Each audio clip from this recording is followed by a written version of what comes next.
Part 2. The Children of Alice and Alfred. The Children of Alice. Alice married Prince Louis, heir to the Duke of Hesse. They had a happy family and lived modestly by royal standards, Alice making clothes for the children who cleaned their own rooms and learned to cook. Alice was passionate about nursing and often took her children with her to visit common people in hospitals. After Alice's early death from diphtheria, Queen Victoria took her children under her wing and they spent many holidays in the UK. Victoria was 15 when her mother died, so she acted as a second mother to her younger siblings. She fell in love with her cousin, Louis of Battenberg, who was from a poor branch of the family and a British naval officer. Her father objected, but Victoria married Louis anyway. While Louis was stationed in Malta, Victoria contracted typhoid fever and Louis himself nursed her back to health. They were very happy together, living mostly in the UK, and had 4 children. Victoria was interested in science, drew detailed geological maps, and participated in archaeological digs. She personally educated her children, who called her a walking encyclopedia. Victoria and her daughter Louise were in Russia visiting her sister Tsarina Alexandra and trying to persuade her away from the influences of Rasputin when World War I broke out and they made it out of the country on the last ship back to Britain. Louis was forced to resign from the Navy because of his German heritage. The family anglicized their name from Battenberg to Mountbatten. The eldest daughter, Alice, was diagnosed with schizophrenia, and Victoria took over raising her grandson, Philip, who is now the husband of Queen Elizabeth II. During World War II, Victoria was terrified for her children and grandchildren fighting on both sides of the conflict, and she was bombed out of her home at Kensington Palace. She died in 1950, aged 87.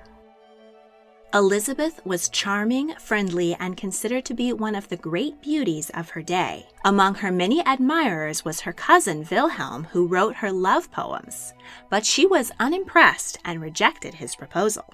She fell in love with childhood friend Grand Duke Sergei of Russia, younger brother to the Tsar.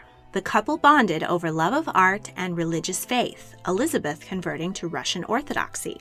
She loved children but never had any of her own. She instead fostered an orphaned niece and nephew. Sergei became governor of Moscow and expelled 20,000 Jews from the city. Elizabeth condemned him for it and said that God would punish them. In 1905, Sergei was assassinated by revolutionaries. In grief and penance, Elizabeth sold off all of her jewelry and possessions and used the funds to build a convent, which she joined as a nun. She also built a hospital, pharmacy, and orphanage in which she worked tirelessly to help the poor of Moscow. She tried to warn her sister, Tsarina Alexandra, away from Rasputin, but was not heeded. In 1918, new Russian dictator Vladimir Lenin ordered the arrests of many imperial family members, including Elizabeth. Soldiers beat the prisoners and threw them down a mine shaft. But the fall did not kill them, and the soldiers could hear them crying and Elizabeth singing a hymn at the bottom of the shaft. They then threw in grenades, but the singing continued. Finally, they filled the shaft with brushwood and set it on fire, and the singing ceased. Elizabeth was 53. Irene married her Aunt Victoria's son, Prince Henry of Prussia. They were both easygoing and got on well with each other and everyone else. They had 3 sons, 2 had hemophilia. The eldest, Valdemar, though perpetually ill, lived to be 57, while the youngest died after a bump on the head at the age of 4. After her sister Tsarina Alexandra and her family were murdered during the Russian Revolution, a woman named Anna Anderson emerged in Berlin, claiming to be Alexandra's youngest daughter, Anastasia. Irene visited Anna but was sure that she was not her long-lost niece. Irene's middle son immigrated to Costa Rica and built a banana and coffee plantation. Irene lived to be 87. Ernst Louis inherited the dukedom of Hesse at 24. He married his first cousin, Princess Victoria Millet of Saxe-Coburg and Gotha, nicknamed Ducky. The couple were terribly mismatched. Ernst was serious, while Ducky preferred to socialize and shirk her royal duties. The couple often argued, and many tea trays were thrown. They wanted to divorce, but their mutual grandmother, Queen Victoria, objected. When Ducky abandoned her husband and daughter Elizabeth to live in the south of France and rack up staggering gambling debts, Ernst finally filed for divorce. Ducky spread rumors that she had caught her husband in bed with a man and that no male servant was safe in his employ. Ernst was devoted to their daughter, but she died of typhoid at the age of 8, breaking her father's heart. Ernst had a more harmonious marriage to Princess Eleanor of Zohm-Hohenzollern, and they had 2 sons. He also maintained a long-term relationship with Karl August Linger, the inventor of mouthwash. During World War I, Ernst served as an officer at his cousin Kaiser Wilhelm's headquarters. Following the war, the Duchy of Hesse was abolished, and Ernst lost his throne. He died in 1937. Friedrich, called Friddy by his family, was a cheerful and lively child despite being ill with hemophilia. At 2 years old, while playing with his brother, he fell 20 feet out of a window. He would have survived the fall were it not for his condition, which prevented his blood from clotting. He died a few hours later of a brain hemorrhage. Alexandra was a joyful child, but after the death of her mother and younger sister, she became withdrawn and reserved. She was Queen Victoria's favorite grandchild, and the Queen wanted her to marry her cousin Albert Victor and someday be Queen of the UK. But Alex instead fell in love with Nicholas, heir to the throne of Russia, whom she met while attending her older sister Elizabeth's wedding at the Winter Palace. The Tsar did not approve, as Alex was from an unimportant family. He pushed his son towards several other royal ladies, but Nicholas was adamant that Alex was the only woman for him. When Nicholas's father died and he became Tsar, the couple were finally married. They had 4 daughters, Olga, Tatiana, Maria, and Anastasia, but Russian law said that a woman could not inherit the throne. Alex's shy nature, trouble with the language, and inability to produce a male heir made her unpopular with the Russian people. Finally, they had a son, Alexei, but he had hemophilia and was very sickly. He was often unable to walk and suffered excruciating pain. Even minor bumps and bruises could be life-threatening for the boy. Alexandra felt incredibly guilty about passing on the disorder to her son and obsessed about his health. The desperate mother turned to faith healer Grigory Rasputin, and he seemed to help ease Alexei's anguish. The Tsarina became increasingly dependent on crude Rasputin, who rarely bathed, slept with dozens of his followers, and enjoyed exposing himself in public. At the outbreak of World War I, Nicholas led the army against his wife's German family and left her in charge of running the country. She had no experience of governing and was a terrible ruler. She leaned heavily on Rasputin's advice, and the two were hated by the people. Rasputin was murdered by a group of nobles. The war impoverished Russia, and the people were starving. In 1917, revolution broke out, and Tsar Nicholas was deposed. They sought asylum in Britain, but their mutual cousin, George V, was nervous about being associated with a man now labeled a tyrant and failed to save them. Nicholas, Alexandra, and their 5 children were imprisoned and shot to death in a basement. Marie was born on May 24th, her grandmother Queen Victoria's birthday. She was a sweet child who was adored by her parents and older siblings. She was very close to her older sister Alexandra, and the pair often dressed alike. When Maria was 4, the family fell ill with diphtheria. Alice was the only one who showed no symptoms, and she nursed her husband and children tirelessly. After 2 weeks of illness, Maria succumbed to the disease, and her family was heartbroken. The rest of them seemed to be recovering when Alice was struck ill and, exhausted from caring for her loved ones, deteriorated quickly. She died at 35 and was buried next to Marie. This statue of mother and child was placed over their tomb. The children of Alfred. Alfred married Grand Duchess Maria Alexandrovna of Russia. The couple had 6 children. He was a lifelong Navy man and was often away from his family. His daughter Marie said that she didn't even know her father's hair color.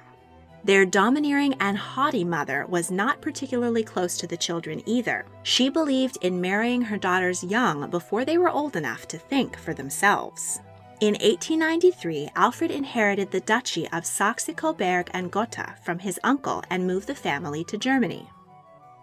Alfred, the family's only son, was next in line to be Duke. His engagement to Duchess Elsa Matilda Marie was announced, but while the rest of the family was at a party celebrating their parents' 25th wedding anniversary, the prince shot himself. The exact circumstances of his death are unknown, and family members tried to cover it up, claiming that he died of a tumor or tuberculosis. The prominent theories are that he was heartbroken after having to set aside his mistress for an arranged marriage, or that he may have discovered that he was actually the son of Prince Alfred and his lover, Mabel Fitzgerald, who may have had a secret marriage. He may simply have suffered from depression, a condition which was little understood at the time. He survived the initial gunshot but died 2 weeks later of his injuries. He was 24. Marie had dazzling blue eyes and was courted by her first cousin, future George V, but their mothers didn't get along and objected. Instead, she married Ferdinand, Crown Prince of Romania. They had 6 children. The couple did not get on well in the beginning, and Marie caused a scandal by having an affair with an army officer. But the royal couple eventually settled into a mutual admiration. Ferdinand's father died in 1914, and he and Marie became king and queen. Marie was very popular with the people and wielded a great deal of influence over her husband, convincing him to side with the UK during World War I. During the war, Bucharest was occupied by the Central Powers, and the royal family took refuge in Moldova. There, she and her daughters worked as nurses caring for soldiers, many of whom had cholera. In 1918, Transylvania, Bessarabia, and Bulgaria joined with Romania, and Ferdinand and Marie were crowned King and Queen of the United Romania in an elaborate coronation. Marie attended the Paris Peace Conference of 1919, representing Romania in the formation of the League of Nations. She also made a diplomatic tour to the United States. Ferdinand died in 1927, and their son set out to tarnish his mother's reputation and force her out of the capital. She died in 1938 at 62. In 1947, the monarchy was abolished, and communist officials tried to slander Marie's reputation by claiming that she had been a drunkard who regularly hosted orgies at the palace. When the Communist Party was overthrown in 1989, Queen Marie regained her popularity as a national hero. Victoria, nicknamed Ducky, was in love with her first cousin, Grand Duke Kirill of Russia, but the Orthodox Church forbid incestuous marriages, so she instead married her first cousin, Ernst Louis, future Grand Duke of Hesse. The couple were miserable and fought often. Ernst was serious and sober, while Victoria enjoyed a glamorous social life and hosting wild parties. Ducky claimed she had caught her husband in bed with a man and that no male servant was safe in his employ. The couple divorced, scandalizing the royal family, who didn't go for that sort of thing. 2 years later, their only child, Elizabeth, died of typhoid at the age of 8. Victoria eloped with her first love, Grand Duke Kirill of Russia, in defiance of Tsar Nicholas II. In retaliation, Kirill was stripped of his titles and exiled from Russia. The couple lived in Paris and had 3 children. They were eventually allowed back to Russia, just in time for the revolution. They barely escaped the massacre of royals and moved to Finland. As one of the few surviving Romanovs, Kirill proclaimed himself Tsar in exile. Victoria died in 1936 at age 59. Alexandra's mother arranged her marriage to Prince Ernst II of Hohenlohe-Lauenburg. Queen Victoria and Alfred objected as Ernst's family no longer ruled, but the young couple were cousins, so that was okay. They moved to Germany and had 5 children. During World War I, Alexandra worked as a Red Cross nurse. She was an early supporter of the Nazi Party, which she and her children joined. She died in 1942, age 63. In 1879, Alfred and Maria had a stillborn son. Beatrice, like her sister Victoria, was in love with a Russian cousin, Grand Duke Mikhail. They were prevented from marrying by Orthodox law, and Mikhail broke off the relationship. Beatrice traveled to Egypt to get over her broken heart. She met Alfonso de Orleans y Bourbon at the wedding of his cousin Alfonso XIII of Spain to her cousin Victoria Eugenie of Battenberg. The couple married, but she refused to convert to Catholicism, so they were exiled to Germany. They had 3 sons. The family were eventually allowed to return to Spain. King Alfonso, a notorious womanizer, made advances to Beatrice, which she rejected, and they were once again exiled. During the Spanish Civil War in the 1930s, the family lost most of their wealth and property, and most tragically, their second son, Alonso, was killed in action. Beatrice lived to be 82, dying in 1966. In the final episode, we'll meet the children of Helena, Arthur, Leopold, and Beatrice. Among them, a beloved crown princess of Sweden, a queen of Spain whose hemophilia gene was her husband's excuse for philandering, and the first British royal to hold down a regular job. If you enjoyed this video, please like, subscribe, comment your thoughts, and check out my other royal history videos. If you really want to help, please consider supporting me on Patreon. A link is in the description. Thank you for watching.